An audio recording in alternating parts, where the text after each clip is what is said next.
तर hello guys, मी नंदिनी आणि आज आम्ही निघालेलो आहोत 2026चा नाशिकचा महापूर बघण्यासाठी. रात्रीचा हा मुसळधार पाऊस आणि आम्ही त्यात 12 वाजता निघालेलो.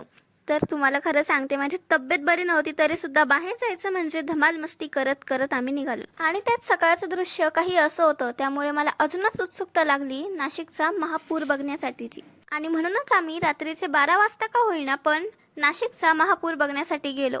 आणि बघतो तर काय, इतकं पाणी की अक्षरशः की मला समजतच नव्हतं की ही गंगा गोदावरी आहे की समुद्र. आणि मला जी चक्कर येत होती ती हा महापूर बघून डायरेक्टली थांबूनच गेली. पण हा महापूर बघून मला एक आठवलं की आषाढी एकादशी निमित्त निघालेले वारकरी पंढरीसाठी विठुरायाच्या दर्शनाला इतक्या भक्तिभावाने निघाले की त्यांना पावसा पाण्याचं सुद्धा भान नाही. आणि आपण नाशिकचा महापूर बघण्यासाठी साधं घराच्या बाहेर सुद्धा पडत नाही, तर एक गलत बात आहे हा नाशिककर. आणि आम्ही फायनली महापूर बघून निघालेलो परतीच्या प्रवासाला. आता बघूया रस्त्यांचं काय. तर हा आहे सिद्धेश्वर मंदिराच्या इथला पूर, जो की दरवर्षी महादेवांना अंघोळ घालून जातो. आणि इकडे ह्या साईडला आहे गोदा पार्क. तर काय म्हणता नाशिककर, गोदा पार्कला जायचं का एवढ्या पाण्यात?